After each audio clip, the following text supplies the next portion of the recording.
Hello my friend, welcome to the session of wellness wonder and learning. अभी तक हमने personality development, self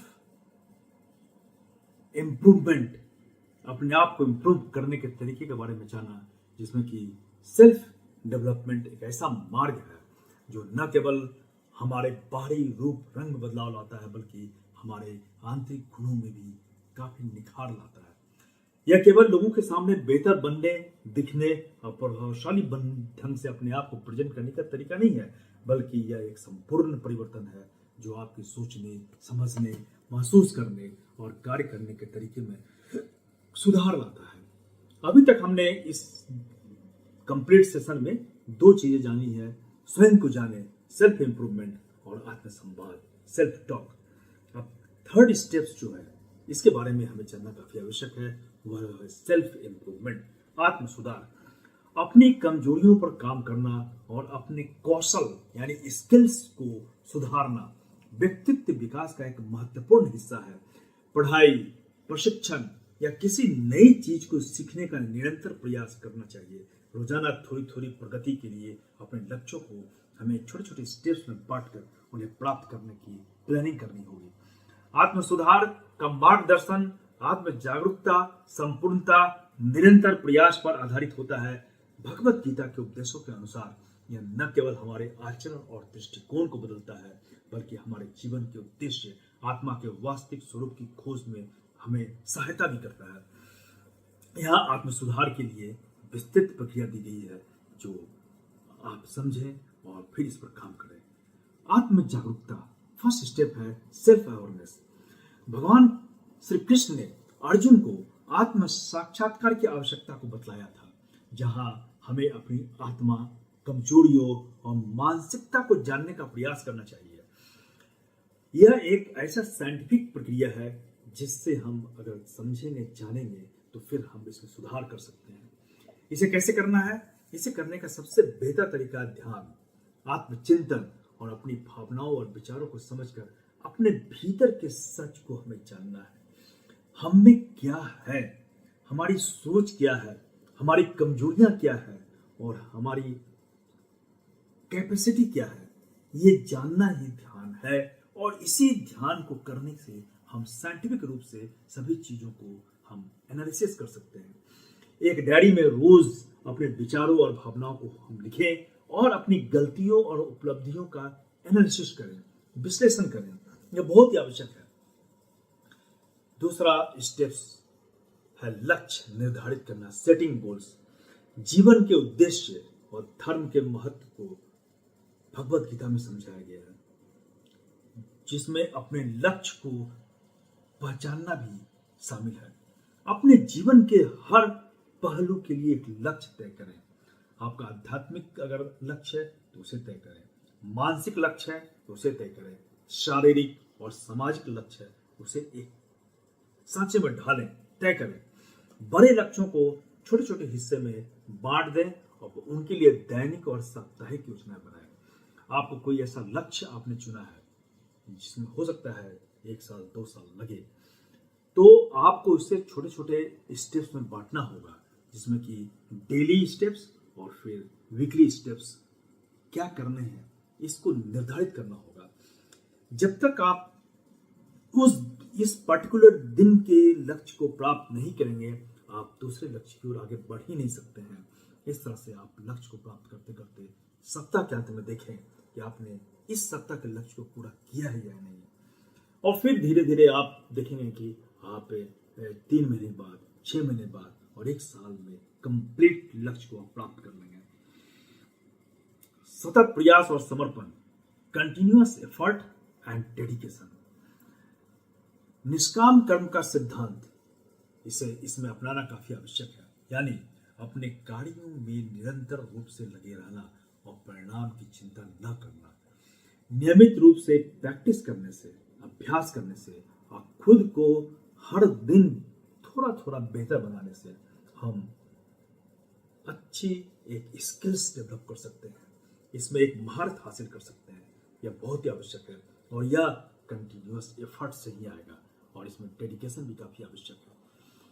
learning and studying, अध्ययन और सीखना, ज्ञान और विवेक को बढ़ाने के लिए भगवान श्री कृष्ण कहते हैं कि हम इसको बढ़ाने के लिए रोजाना इस पर प्रैक्टिस करें। सही ज्ञान हमें अज्ञान के अंधकार से बाहर निकालता है। ज्ञान यानी नॉलेज, विवेक यानी विजडम को बढ़ाने के लिए हमें एक व्यवस्थित दृष्टिकोण अपनाना होगा। यहाँ कुछ चरण दिए गए हैं जो भगवत गीता में है, इनसे आप मार्गदर्शन प्राप्त करके अपने ज्ञान और विवेक को बढ़ा सकते हैं। सही ज्ञान की खोज करें।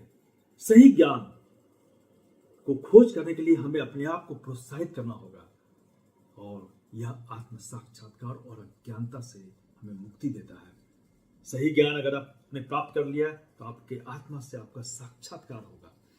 सपोज कोई आप स्किल्स है, जैसे आपने अगर कोई वेबसाइट बनाने का एक लक्ष्य रखा है, तो वेबसाइट बनाना एक लक्ष्य है। इस लक्ष्य को प्राप्त करने के लिए इस पर ज्ञान प्राप्त करना काफी आवश्यक है। जब तक आप वेबसाइट बनाने के डिफरेंट स्टेप्स को नहीं जानेंगे, वेबसाइट बनाने के तरीके को नहीं जानेंगे, कोडिंग को नहीं जानेंगे, तब तक आप वेबसाइट बनाने की ओर नहीं बढ़ सकते हैं, और यह अज्ञानता है। अगर आप में क्षमता है, कैपेसिटी है, स्किल है, तो आप इस अज्ञानता से मुक्त हो सकते हैं। इसके लिए आपको निरंतर अभ्यास करना होगा। आपको अपने आप से साक्षात्कार करना होगा कि हम वेबसाइट किस तरह से बनाएं, क्या क्या स्टेप्स इसमें होते हैं, उसके बारे में आपको जानकारी हासिल करनी होगी। और प्रत्येक स्टेप्स को डे बाय डे, हर दिन के लिए आपको निर्धारित करना होगा कि आज स्टेप्स को इस स्टेप को पूरा करना है, फिर कल इस स्टेप्स को पूरा करना है। तभी आप वेबसाइट बनाने की दिशा में आगे बढ़ सकते हैं। तो इस तरह से हम इसके साथ साथ इसे बनाने के लिए हम किताब को पढ़ें, यूट्यूब से हम जानकारी लें, और एक्सपर्ट से इसकी जानकारी लें कि वेबसाइट को किस तरह से बनाया जाता है। ये हुआ हमारा ज्ञान प्राप्त करने की ओर प्रयास। और वेबसाइट के बारे में हमें जानकारी है या नहीं, ये हुआ आत्म साक्षात्कार। हम पहले आत्म साक्षात्कार करें कि वेबसाइट बनाने का ज्ञान हमें है या नहीं है। अगर नहीं है तो इस अज्ञानता से मुक्त होने के लिए हमें ज्ञान प्राप्त करना होगा। यही है अज्ञानता के अंधकार से बाहर निकलना। हमें सही पुस्तक को पढ़ना होगा, सही लोगों से मिलना होगा, और सही एक्सपर्ट्स की राय को हासिल करना होगा। तभी हम इस दिशा में आगे बढ़ सकते हैं। सही ज्ञान को खोजना, seek the right knowledge, this is the most important thing. अब नेक्स्ट स्टेप है आत्मचिंतन और मनन, सेल्फ रिफ्लेक्शन एंड कंटेम्पलेशन। जीवन के गहरे अर्थ और शिक्षाओं को समझने के लिए आत्मचिंतन बहुत ही महत्वपूर्ण है। अपने कार्यों, विचारों, अनुभवों को नियमित रूप से विचार करें, गीता की शिक्षाओं पर मनन करें, और उन्हें दैनिक जीवन में लागू करने का प्रयास करें। जब तक हम आत्मचिंतन नहीं करेंगे, हम जैसे कोई हमें ज्ञान प्राप्त करना है, वेबसाइट बनाना है, जब तक हम इसके बारे में सोचेंगे नहीं कि वेबसाइट क्या है, वेबसाइट क्यों बनाना है, वेबसाइट बनाने के लिए कौन कौन से तरीके अपनाना है, कौन कौन से स्टेप्स होंगे, तब तक हम इसमें आगे बढ़ ही नहीं सकते हैं। यही है शिक्षा को समझना और आत्मचिंतन करना। इस पर हमें चिंता करनी होगी, इस पर हमें सोचना होगा कि वेबसाइट को हम किस तरह से बनाएं, कौन कौन से स्टेप्स को इसमें हम अपनाएं। तो अपने कार्यों, विचारों और अनुभवों पर नियमित रूप से विचार करें, गीता की शिक्षाओं पर मनन करें, और अपने दैनिक जीवन में इसे लागू करें। हम जब तक वेबसाइट बनाने के तरीके पर हम विचार नहीं करेंगे, हम मनन नहीं करेंगे, तब तक हम वेबसाइट नहीं बना सकते हैं। ध्यान का अभ्यास करें। ध्यान मन को शांत करने में मदद करता है और स्पष्टता लाता है, जिससे ज्ञान गहरा होता है। सपोज आपको कुछ ऐसा करना है, जैसे अभी हमने कहा वेबसाइट बनाना है, तो वेबसाइट बनाने के लिए आपको पहले अपने मन को शांत करना होगा कि वेबसाइट के आप बनाने के तरीके को समझ सकें। आप YouTube में ही अगर इसके बारे में सीखना चाहते हैं, अपने मन को शांत करके YouTube में जो भी इसमें बतला रहे हैं उनके बतलाने के तरीके को आपको सीखना होगा। वेबसाइट को हम वर्डप्रेस में बनाएं या किसी और पोर्टल पर बनाएं, ये जानना पड़ेगा कि वेबसाइट बनाने का पोर्टल क्या है, कोडिंग क्या है। अगर कोडिंग आप नहीं चाहते हैं करना तो वर्डप्रेस एक ऐसा प्लेटफॉर्म है जिस पर कि बिना कोडिंग के ही हम वेबसाइट को बना सकते हैं। फिर ये हमें शांत दिमाग से सोचना होगा कि इस वेबसाइट को हम कहाँ होस्ट करें, होस्टिंग प्लेटफॉर्म क्या है। तो होस्टिंगर को जानना होगा। होस्टिंगर एक होस्टिंग प्लेटफॉर्म है जिस पर हम अपने बनाए हुए वेबसाइट को हम इस पर डाल करके और इस पर होस्ट कर सकते हैं। फिर यह पब्लिकली ये दिखलाई देता है, पब्लिकली लोग इसको देखेंगे। फिर इस तरह से हमें समझना होगा कि वेबसाइट बनाने का वर्डप्रेस में क्या तरीका है। जब तक हमारा मन दिमाग शांत नहीं होगा हम तब तक इस प्रक्रिया को नहीं समझ पाएंगे कि वर्डप्रेस में कौन कौन से स्टेप्स हैं। फिर वेबसाइट जब बन गया तो वर्डप्रेस और होस्टिंगर में क्या रिलेशन है और किस तरह से हम वर्डप्रेस से बने वेबसाइट को होस्टिंगर में अपलोड करें ताकि ये होस्ट हो सके। तो इससे हमें शिक्षा मिलती है कि हम डिफरेंट स्टेप्स को कैसे समझें। तो इसके लिए आपके दिमाग को शांत करना काफी आवश्यक है। तो इसके लिए आप ध्यान करें, अपने सांस पर ध्यान केंद्रित करें और फिर आप एक एक स्टेप्स को सोचें और समझने की कोशिश करें। यही है ध्यान का अभ्यास। फिर एक गुरु से या शिक्षक से सीखना। भगवान श्री कृष्ण एक शिक्षक के रूप में अर्जुन को ज्ञान देते हैं जिससे अर्जुन की भ्रम की स्थिति समाप्त हो जाती है। एक जानकार गुरु और शिक्षक से मार्गदर्शन प्राप्त करना काफी आवश्यक है जो आपको अंतर्दृष्टि प्रदान करता है, आपके संदेह को दूर करता है और आध्यात्मिक ज्ञान की सही समझ प्रदान करता है। अगर आपने वेबसाइट बनाने का विचार कर लिया है, सिर्फ विचार करने से नहीं होगा। आप वेबसाइट बनाने के ABCD को नहीं जानते हैं तो वेबसाइट आप नहीं बना सकते हैं। इसके लिए आपको सही जानकार, सही गुरु, सही शिक्षक से मार्गदर्शन प्राप्त करना होगा जो आपको इनसाइट देगा, अंतर्दृष्टि देगा कि वेबसाइट क्या है, इसमें क्या क्या स्टेप्स होते हैं, वेबसाइट्स को किस किस प्लेटफॉर्म में बनाया जा सकता है, कौन सा प्लेटफॉर्म बेहतर है और फिर इस बने हुई वेबसाइट को कहाँ हम होस्ट करें जो पब्लिक में ये आ जाए। ये जानकारी हमें एक जानकार और टीचर ही दे सकता है। तो यह हमारे संदेह को दूर करता है कि हम वेबसाइट बनाना नहीं जानते हैं, हम इसे होस्ट करना नहीं जानते हैं, होस्टिंग क्या है ये हम नहीं जानते हैं। तो अगर इस पर अंतर्दृष्टि प्राप्त करनी है तो आपको किसी से मार्गदर्शन प्राप्त करना होगा। और यही है आध्यात्मिक ज्ञान। आपके अंदर के ज्ञान को यह जागृत करता है, बढ़ाता है। निस्वार्थ भाव से कर्म करें। Perform actions with selfless attitude. This is very important. निस्वार्थ कर्म या निष्काम कर्म हमारे मन को शुद्ध करता है और विवेक को जागृत करता है। तो इसके लिए हमें क्या करना है? हमें सेवा, दान और निस्वार्थ कार्यों में संलग्न होना चाहिए। बिना परिणाम के प्रति लगाव के हमें काम को करते रहना चाहिए। हमें अपने अहंकार को खत्म करना चाहिए। अक्सर हमें यह अहंकार हो जाता है कि हमें बहुत जानकारी है, मैं बहुत ज्ञानी हूं। तो अगर हम निस्वार्थ भाव से सेवा करेंगे और दान देंगे तो हमारा अहंकार खत्म होगा और विचारों में अस्पष्टता आएगी। तो इस तरह से निस्वार्थ भाव से कर्म करना जब हम सीखेंगे तो हम धीरे धीरे अपने विचार में क्लैरिटी लाएंगे और हम सही रूप से अपने पर्सनालिटी को डेवलप कर पाएंगे। फिर सही और गलत के बीच विवेक को विकसित करना, विजडम को विकसित करना चाहिए। किस तरह से हम सही और गलत के बीच के अंतर को समझ सकें। विवेक का अर्थ यही है कि उन चीजों के बीच अंतर करना जो आत्म विकास के लिए लाभदायक और हानिकारक है।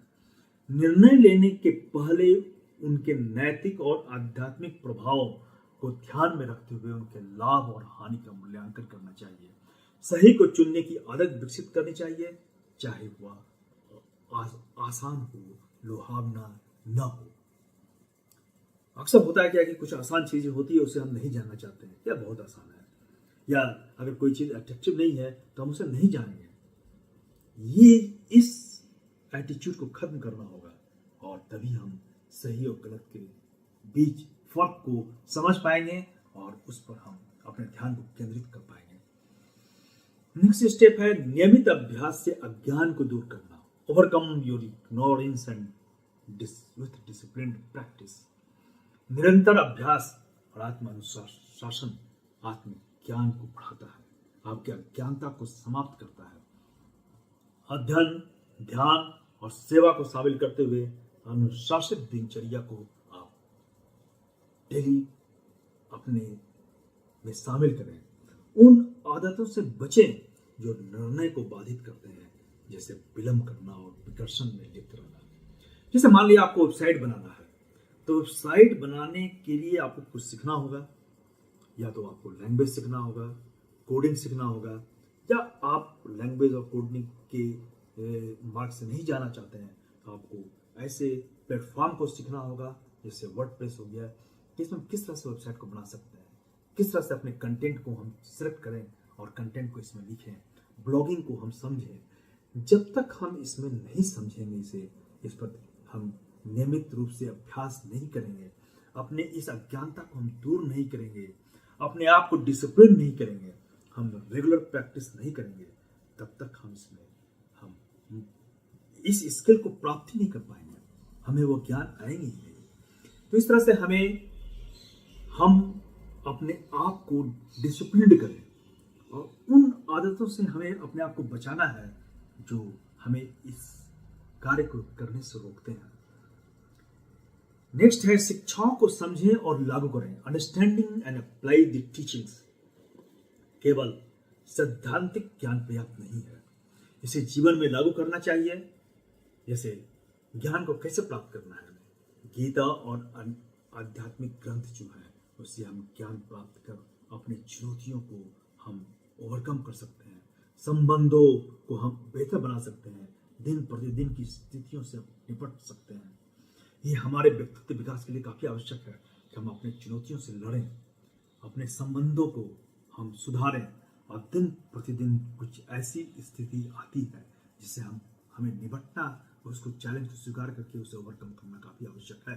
और जब तक हम इसे जो प्राप्त शिक्षा है उसको हम लागू नहीं करेंगे तब तक हम इस पर महारत हासिल नहीं कर सकते हैं। सदाचार का जीवन जिए, live a life of virtue.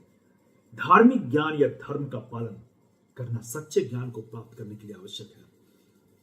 अगर आप किसी भी ज्ञान को प्राप्त करना चाहते हैं, कोई भी चीज को आप सीखना चाहते हैं, किसी भी स्किल्स को आप सीख करके एक्सपर्ट बनना चाहते हैं, तो आपको धार्मिक जीवन अपनाना होगा। धार्मिक जीवन या धर्म का पालन एक ढकोसला नहीं है, बल्कि यह जीने की कला है।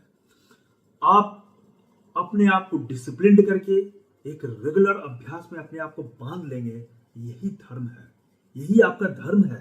आप किसी भी चीज को सीखना चाह रहे हैं तो जब तक आप इसे एक बंधन में नहीं बांधेंगे, कि डिसिप्लिन में नहीं बांधेंगे, तब तक वो ज्ञान आप में अवतरित ही नहीं होगा। यही है धार्मिक ज्ञान और धर्म। ये ढकोसला नहीं है, बल्कि ये जीने की कला है।